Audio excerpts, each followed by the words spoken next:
Difficulties आएंगे definitely, yes. मेरी ज़िंदगी का एक्सपीरियंस ये है, what I have learn through of the over the years from my life, that कि जब भी ज़िंदगी में बड़े तूफान आते हैं, इसका मतलब ये है कि इसके बाद आपको ज़िंदगी में कुछ अच्छा होने वाला है। I am Ayaz Morris, by profession I am trainer, educationist and journalist. अब मुझे खुशी है कि आज मैं अपनी जब ज़िंदगी को पीछे मुड़ के देखता हूँ और मुझे एहसास होता है कि मैंने जो सफ़र अभी तक तय किया है उसमें कुछ ऐसी बातें थी, कुछ ऐसे डिसीजन थे, कुछ ऐसी हैबिट्स थी जिन्होंने मेरी लाइफ को बदला, और मैं वो आज आपके साथ शेयर करना चाहता हूँ। सबसे पहले मैं आपको बताना चाहता हूँ, मेरी जो एजुकेशनल जर्नी रही वो बड़ी डिफ़िकल्ट और बड़ी टफ़ रही, और मैं बहुत ही इस तरह से कह सके कोई अच्छा स्टूडेंट नहीं था जिसने अपने स्कूलिंग में या इवन द कॉलेज लाइफ में या यूनिवर्सिटी लाइफ में कोई अच्छी पोजीशन सिक्योर की हों। बल्कि मैं तो अक्सर ये कहता हूँ कि मैंने कॉलेज लाइफ में, स्कूल लाइफ में और इवन दो यूनिवर्सिटी लाइफ में भी कोई ऐसी क्लास नहीं है जो बगैर फेल हुए पास की हो।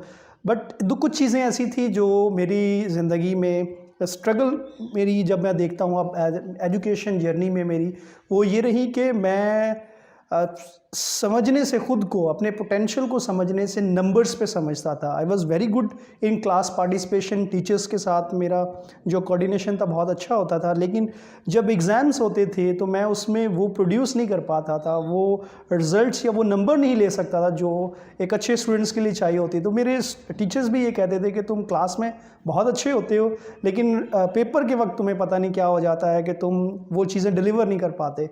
तो मुझे जो अब महसूस होता है वो रीज़न ये था कि मेरे अंदर का जो खौफ था वो मुझे लिमिट करता था, वो मेरे स्किल्स को, मेरे पोटेंशियल को, जो मेरी एबिलिटीज़ है उनको ट्रांसफॉर्म करने में मुझे सबसे बड़ी हडल थी। तो मैंने जैसे बताया कि मेरी एजुकेशनल जर्नी जो है वो through out schooling it's was very difficult, और कॉलेज में भी जब मैं एफएससी में मैं काफ़ी दफ़ा फेल हुआ। अच्छा, उसमें जो सबसे बड़ा चैलेंज ये था कि मेरे घर वाले चाहते थे, जो आम तौर पे हमारे यहाँ बड़ा पैशन होता है मिडिल क्लास फैमिलीज़ का, कि वालिदैन चाहते हैं कि बच्चों को डॉक्टर बनाना है और एफएससी करनी है और उसके बाद एमबीबीएस के लिए अप्लाई करना है। मेरे साथ भी कुछ ऐसा था, लेकिन मुझे ये पता था मैट्रिक क्लास तक मैंने जब साइंस पढ़ी तो मुझे अंदाज़ा हो गया कि I am not a student of science. लेकिन घर वालों का प्रेशर होता है, वालिदैन की ख्वाहिश होती है, उस प्रेशर को जो है वो स्टूडेंट कैरी नहीं कर पाते, और मेरे साथ भी यही हुआ। और मैं एफएससी में जब गया तो मैंने सारे सब्जेक्ट अच्छे तरीके से क्लियर कर लिए, लेकिन मेरे लिए फ़िज़िक्स जो है वो बहुत डिफ़िकल्ट रहा और उसने मुझे बहुत तंग किया। और काफ़ी अटैम्प्ट्स करने के बाद लास्ट अटैम्प्ट में मैंने एफएससी किया, और फिर घर वालों का प्रेशर था कि आगे बीएससी, क्योंकि एमबीबीएस तो नहीं जा सके।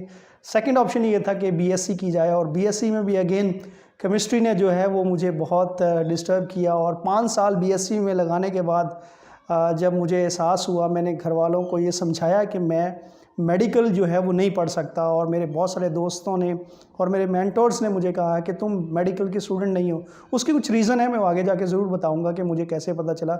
और फिर 5 साल के बाद मैंने ये फ़ैसला लिया कि मैं बीएससी ड्रॉप करूंगा और बीए करूंगा, जो मैंने फर्स्ट अटैम्प्ट में फर्स्ट डिवीजन में पास किया। Then I pursued my masters, और उसमें मैंने पॉलिटिकल साइंस में मास्टर्स किया। उसके बाद मैंने एमबीए की तरफ गया, ट्रेनिंग्स के साथ जब सिलसिला हुआ। Although I could not complete it, लेकिन वो बड़ा अच्छा एक लर्निंग एक्सपीरियंस था। आई अपेयर इन सीएसएस एग्ज़ाम्स, उसमें भी बहुत कुछ सीखने को मिला। ये सारी जो जर्नी स्ट्रगल ये रही, इसमें मुझे बहुत डिफ़िकल्टी फेस करने भी, और मुझे नहीं याद कि मैं कोई भी जो है इस तरह का जो क्लास है वो बगैर फेल हुए पास हुआ। लेकिन जो 2 क्वालिटीज़ थी जिनकी मैं शेयर करना चाहता हूँ, वो नंबर 1 परसिस्टेंसी।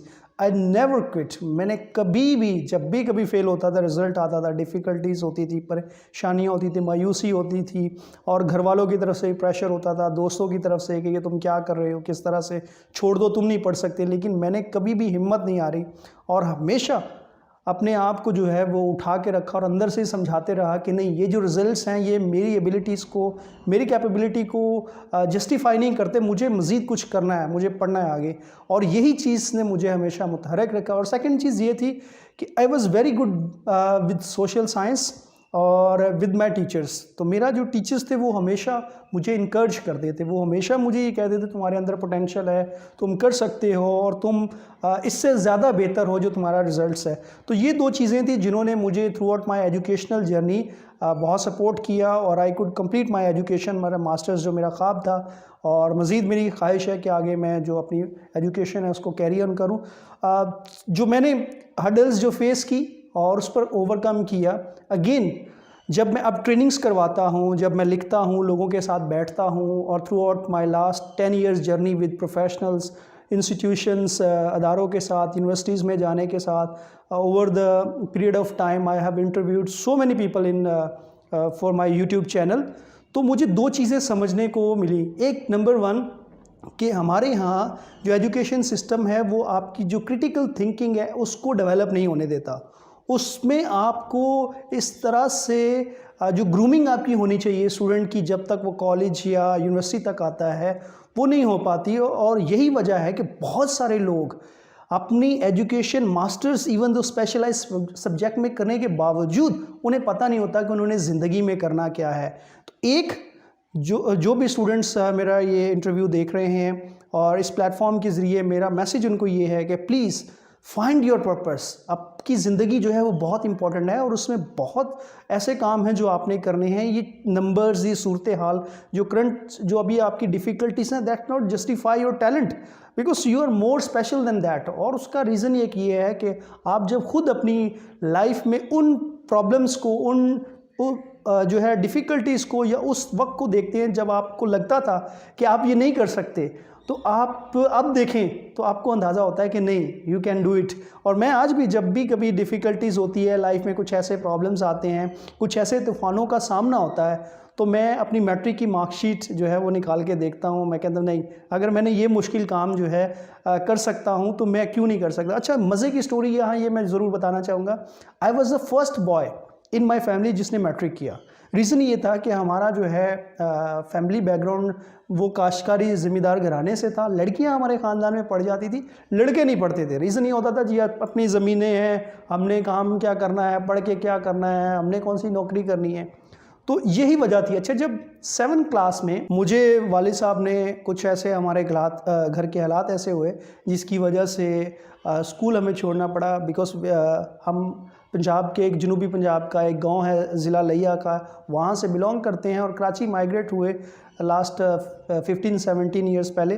तो कराची में जब आए तो शुरू में काफ़ी डिफ़िकल्टीज, उसकी वजह से जब स्कूल छोड़वाया गया तो मैंने अपने अब्बू से एक रिक्वेस्ट की। मेरे अब्बू ने कहा कि अब सॉरी आप अपनी एजुकेशन कंटिन्यू कर सकते हो। तो मैंने उनसे एक रिक्वेस्ट की, मैंने कहा मुझे आप एक जो है वो चांस दें, मैं जो है वो अपने ओन पे पढ़ूंगा और मैं एटलीस्ट इतना ज़रूर पढ़ूंगा कि I can set the example for my family next, ताकि जो भी मुझे फॉलो करेगा उसके लिए एक बेंचमार्क हो कि अच्छा हमने पढ़ना है। और दैट वाज द डिसीजन जिसने मुझे through out my educational journey carry out किया। और उसके बाद हमारी फैमिली के जितने भी लड़के हैं दे आर वेल क्वालिफाइड और जो एजुकेशन का एक सिलसिला था वो एक कैरी ऑन हुआ। और उसके बाद जो है वो लड़कों ने, my younger brothers and even though मेरे चाचू के बेटे भी, तो उन्होंने ये पढ़ाई का अपना सिलसिला जारी रखा। अगेन चीज़ जो दूसरी चीज़ ये है, एक number 1 find your purpose in life. दूसरी चीज़ जो आपने सीखनी ये है, करें अपनी ज़िंदगी में हमेशा ये कि अपने से जो आपकी लाइफ में बड़े लोग हैं, चाहे वो उम्र वाइज नहीं, वो आपसे प्रोफेशन के हिसाब से, एक्सपीरियंस के हिसाब से, पोजीशन के हिसाब से बड़े हैं, उनके साथ ज़रूर मिलें। उनकी ज़िंदगी के वो एक्सपीरियंस जो उन्होंने अपनी लाइफ में फेस किए हैं। You can read a lot of books, you can watch wonderful movies, you can read lot of stuff on internet, but the practical experience जो उन लोगों से जिन्होंने अपनी ज़िंदगी गुजारी है वो बहुत ज़रूरी होता है कि आप उनसे टच करें, उनसे कैरी करें, उनसे सीखें ज़िंदगी में। जब उनकी ज़िंदगी में मसाइल आए थे उन्होंने कैसे जो है उस पर ओवरकम किया था। That was the my second point. और तीसरी चीज़ जो मैंने ज़िंदगी में सीखी है, नेवर गिव अप। कभी भी ज़िंदगी में जब आपको लगे कि आप अपनी एजुकेशनल लाइफ में, I have seen so many youngsters, so many people, students जो ज़िंदगी में कोई मुश्किल काम कर रहे होते हैं, कोई ऐसा एग्ज़ाम दे रहे होते हैं, फॉर एग्जांपल CSS कर रहे हैं, PMS कर रहे हैं, या कोई और डिफ़िकल्ट मेडिकल का एग्ज़ाम दे रहे हैं, इंजीनियरिंग के एग्ज़ाम दे रहे हैं, तो उन्हें ये लगता ये है कि मैं नहीं कर पाऊंगा। अच्छा, ये वो नहीं कह रहे होते, ये इर्द गिर्द के लोग जो उनको जानते हैं वो उन्हें बता रहे होते हैं कि तुम तो इतने अच्छे नहीं हो मेडिकल में, तुम तो इतने अच्छे नहीं हो स्टडीज़ में, मैथ में अच्छे नहीं हो, तुम फिज़िक्स में अच्छे नहीं हो, तुम बायोलॉजी में अच्छे नहीं हो, तुम इंग्लिश में अच्छे नहीं हो। ये सारी जो है वो एक रीजंस हैं उन लोगों के जिन्होंने कुछ नहीं करना होता। लेकिन जो लोग ज़िंदगी में आगे बढ़ना चाहते हैं, जो लोग ज़िंदगी में कुछ करना चाहते हैं, उनके लिए ये चीज़ें हडल्स नहीं होती। वो अपनी ज़िंदगी को जीते हैं और करके दिखाते हैं। बहुत ज़रूरी ये होता है कि आप लोगों की उन बातों को सुनने की बजाय अपनी ज़िंदगी में वो चीज़ ठान ले कि आपने करनी है। और वंस यू डिसाइड कि आपने ज़िंदगी में आगे बढ़ना है, कुछ करना है काम, तो फिर कोई भी चीज़ आपको रोक नहीं सकती। असल में होता क्या है, हम अपने माइंड को ब्लॉक कर देते हैं। और माइंड जो है ये एक ऐसी खौफनाक मशीन है कि आप इसको जो फीड करेंगे ये आपको वही रिस्पॉन्स करेगा। इसलिए आप अपने आप को बार बार रिमाइंड करवाते रहें। डिफ़िकल्टीज़ आएंगे डेफिनेटली, यस। मेरी ज़िंदगी का एक्सपीरियंस ये है, what I have learn through of over the years from my life, that कि जब भी ज़िंदगी में बड़े तूफ़ान आते हैं, इसका मतलब ये है कि इसके बाद आपको ज़िंदगी में कुछ अच्छा होने वाला है। क्योंकि अगर लाइफ स्मूथ चल रही है, अगर आप जो है वो ज़िंदगी में बिल्कुल ठीक ठाक जा रहे हैं, तो इसका मतलब कि ज़िंदगी आपको तंग नहीं कर रही और आप कुछ नया नहीं कर रहे। लेकिन अगर आप स्ट्रगल कर रहे हैं, अगर आप डिफ़िकल्टीज़ फेस कर रहे हैं, इसका मतलब ये है कि आप ज़िंदगी में कुछ बड़ा कर रहे हैं। और again I would highly recommend and encourage you कि प्लीज़ किताबें पढ़ें, अपने से जो आपकी ज़िंदगी में ज़्यादा एक्सपीरियंस लोग हैं उनसे मिलें, उनकी ज़िंदगी के हालात और वाक़यात जानें। और ज़िंदगी में कभी भी दूसरों की मदद करने से ना घबराएं। ये बहुत सारा हमारा माशरा इस तरह का हो गया है कि जहाँ हम सोचते हैं कि मुझे क्या फ़ायदा मिलेगा, मेरा जो है वो क्या एडवांटेज होगा।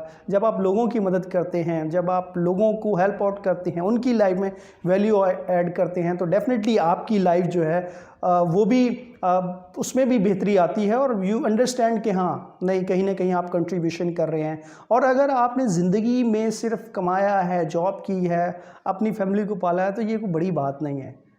रीज़न ये है, लेगेसी ये है, कुछ बड़ा काम किया है, ये है कि आप कुछ कंट्रीब्यूट करें। No matter wherever you are, जहाँ पे भी हैं, जिस भी कंडीशन में है, जिस कम्युनिटी से आपका ताल्लुक़ है, जिस छोटे से गांव से ताल्लुक़ है, किस कस्बे से आपका ताल्लुक़ है, ये चीज़ें किसी भी तरह से आपको सपोर्ट नहीं करेंगी। ये वो नेगेटिव पॉइंट्स हैं जो आपका ब्रेन आपको फीड कर रहा होता है। ये वो खौफ है, ये वो डर है जो आपको रोक रहा होता है आपके ओरिजिनल और आपके ट्रू पोटेंशियल को सामने लाने के लिए। मुझे ये लगता था मैं अच्छी इंग्लिश नहीं बोल सकता, मुझे ये लगता था कि मैं लोगों को फेस नहीं कर पाता, मुझे ये लगता था कि मैं अच्छी कम्युनिकेशन नहीं कर सकता, मुझे ये लगता था कि मैं गुफ्तगू नहीं कर सकता।